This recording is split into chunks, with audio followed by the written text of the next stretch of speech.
Good morning. How you doing? It's 10:30 in the morning almost on a Monday. Happy Monday to you. Not an oxymoron, not around here. We are all smiles. And some of it's because of the weather. I mean, it's not bad. It's really not bad. In fact, let's look at the hazards, the watches and warnings across the country. And there are a few watches, there are a few warnings. Pacific Northwest, including Nevada, Northern California, and Idaho, which is part of the Pacific Northwest. Red flag warnings here. We're talking mostly some wind. You get into Kansas, a little bit of Colorado, and the panhandles of Oklahoma and Texas, and that is a dense fog advisory lingering into the late morning hours. So a lot of humidity there. You get further into Oklahoma along the Red River of Texas. It's a heat advisory, so be advised it's going to be hot. It's been a lot of rain in Oklahoma. Some of that is continuing. We'll show you here in just a little bit. And that lingering humidity with the dome of high pressure building back in, it's just going to be hot. Same for the Texas Gulf Coast all the way down to McAllen and Brownsville. And then you get into Florida, the peninsula. We have heat advisories for the southern part of the state. And then up in Jacksonville into, say, parts of Georgia and South Carolina. Some lingering effects from Debbie. We still have river flooding. Florida, Georgia, South Carolina, and then flood warnings and watches and river flooding going on in North Carolina. So those are the hazards today. Here's your quick look at the surface. And I'll show you where the heaviest rainfall is expected today, and it's where we've seen it there in eastern Oklahoma. So even more heavy rain is actually coming down right now. We'll show you, like I said, in a second. And then further to the north, Colorado, Kansas, along that stationary front, a focus for some heavy rain possible. There also North Carolina and parts of South Carolina. That's where we see the flood warnings there because, Debbie left a whole lot of rain and they're getting some more rain today expected. Further to the northwest, you've got along that front and then along just a boundary there in Montana, some scattered showers that stretches back into Oregon and Washington. The Four Corners monsoon still on. Scattered showers as well. And even with the heat along the Texas Gulf Coast, you could pop up some showers or thunderstorms that goes into Louisiana, and then up in New England, a chance of showers too. Let's throw in the highs for today and see if we can read this with that stupid red color on here. I hate it. Even with temperatures in the 70s for Iowa, right? Look how deep red that is.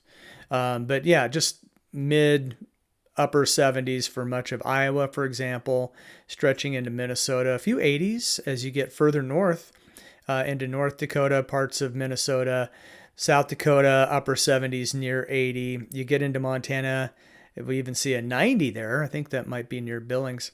And then you get further to the west, things start to cool off a little bit. Not you, Idaho.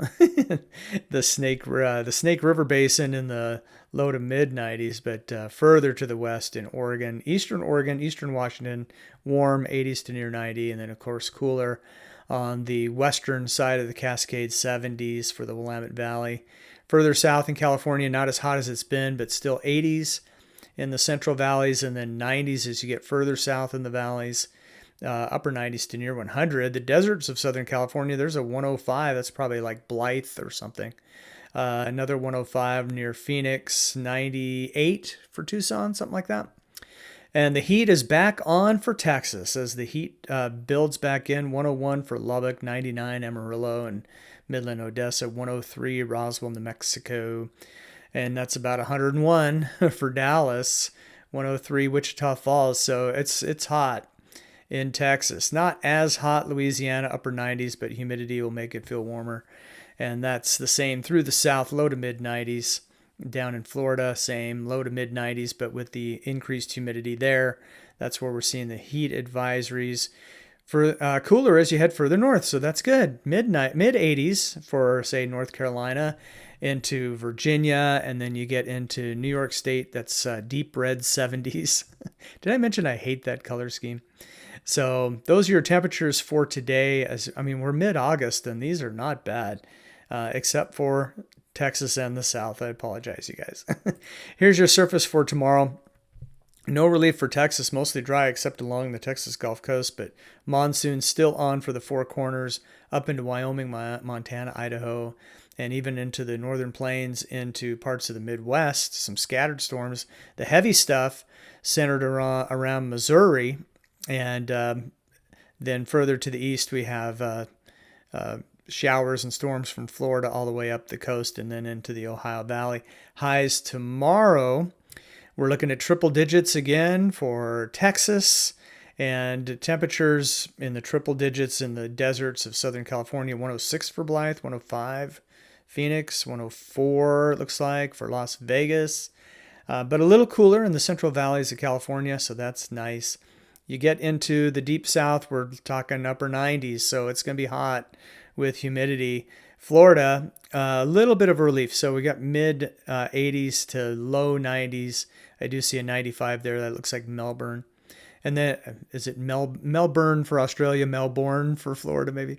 We got mid 80s up into North Carolina, Virginia, 70s again for New England, and also here in the Midwest. We're warming up a little bit. Omaha, 79. Des Moines, 79. So like actually low 70s where I am today. So probably mid 70s to tomorrow. And then for lows tomorrow morning, I probably should have started with this. So these are where we're going to start tomorrow morning. No wonder it's hot in Texas. Mid to upper 70s to near 80 to start the day, Texas and the south. 60s and even some 50s as you head further to the north. Quite pleasant to start the day. Looking ahead to Wednesday, your heavy rain focus moves a little further north. So still parts of Missouri and Illinois, but that includes me now and for much of the state of Iowa as that stationary front sets up there. Surrounded by scattered showers and storms, drying out a little bit for Arizona and Utah, but still monsoon rains, monsoon type rains, scattered storms, New Mexico into Colorado. Florida could see some pop-up showers. The Sunshine State leading the nation in lightning deaths in South Carolina, North Carolina. Also some scattered showers along with northern Mississippi, Memphis area, parts of Tennessee, Kentucky, up into the Midwest and even the Great Lakes, the western Great Lakes. Here's your rainfall for the next 2 days. So this is ending on the morning of Wednesday, and this is where your heavy rain is going to focus. And it looks like Missouri is the bullseye, and we're talking well over 2 inches for much of Missouri, really approaching 3 to 4 for some areas here, possibly. We've had very heavy rainfall, Tulsa area, and that's going to continue this morning before it starts to dry out a little bit. So another inch to 2, maybe 3. Parts of Kansas the same, eastern Colorado into Nebraska. So you can take a look at that for yourself. Some pretty heavy rainfall looks like from North Carolina as well on this. All right, let's take a look at our GFS model and see what we can see. So this model initiated this morning at about 1 a.m. Central Time, and we're looking at about 7 a.m. right here. So this is about 3 hours ago, and we're moving forward in about 3-hour increments. So this is pretty close to right now. And we do see the heavy rainfall south of Tulsa. The Canadian River is pretty much bank full as they've seen 4, 5, 6 inches of rain in this area as it continues to come down this morning. And that should improve as we go through the day. And so really not a lot going on here as we head into the afternoon. But then we see some popcorn showers in the Four Corners and some of these coming off of the Rockies into the plains. So as we get into Nebraska, eastern Colorado, Kansas, we see a cluster of storms. This is later tonight as we get into the evening hours. And then after sunset, those storms move across Kansas and start to fade out as we approach sunrise on Tuesday. And then we get into the day on Tuesday. We repeat ourselves with showers and storms popping up along the Rockies, moving into the plains, and then dying out as we get into the day on Wednesday. So Wednesday morning into the afternoon, we look like this. And then Wednesday overnight, we see some showers and storms all the way from Minnesota, North Dakota, South Dakota into Iowa, parts of Missouri and Kansas just kind of popping up here. But some locally heavy rainfall with some of this. A little disturbance in Iowa here. This is overnight Wednesday night. So this is, say, 10 p.m. Wednesday night. Iowa time. And then as we get overnight, those showers and storms move across the state into Illinois and parts of Wisconsin. Also, Missouri still getting some good rains. And Illinois and Wisconsin as we get into the day on Thursday. And then we see a big area of storms just bust out Thursday night across Missouri. So that's why we're looking out for that heavy rainfall. Not too far from Tulsa, a little further east of Tulsa, where we've seen very heavy rainfall, expecting some more later in the week. So watch out for that.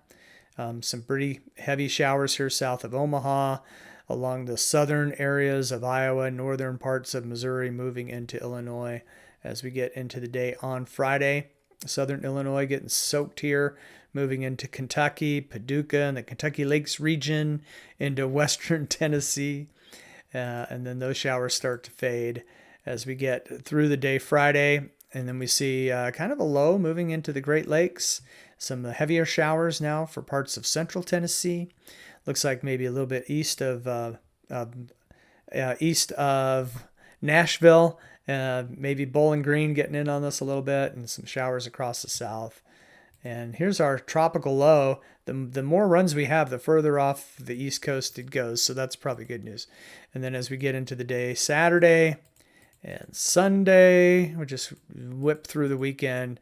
We see a low moving through the Great Lakes with some scattered showers around that this weekend. Otherwise, some scattered storms across parts of the plains and into the Rockies, but otherwise rather quiet.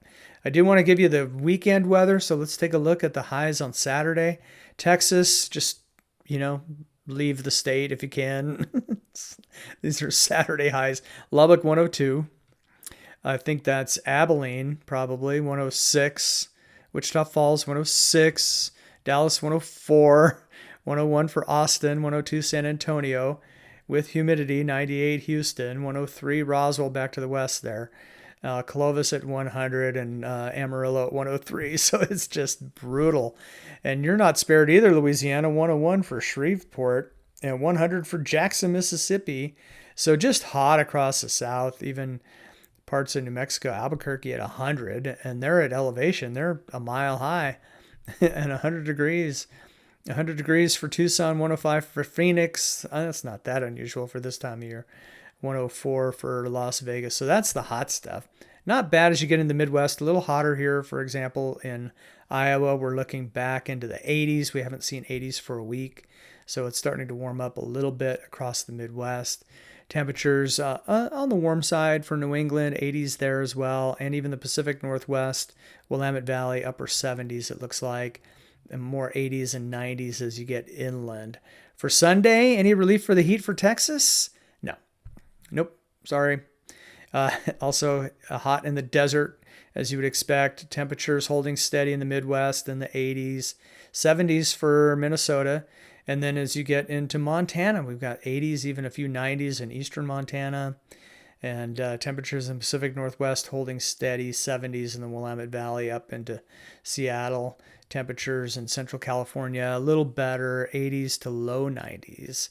And up in New England, we're looking at 70s and 80s. So that's your weekend forecast. Looking further ahead into the future, here are your temperature trends for the next 6 to 10 days. And that bullseye right over you, Texas. I am so sorry. It's going to be hot for the next week as we get out of August eventually. It's like, this is pretty brutal stuff. Pretty warm across the center of the country. The coasts are the coolest, at least the best chance for cooler than average weather. And the precipitation kind of reflects this, although California cooling off, staying dry, same for Nevada. Texas, hot and dry. Doesn't mean we won't have any showers, especially along the Gulf Coast. They'll just be maybe below average for this time of year.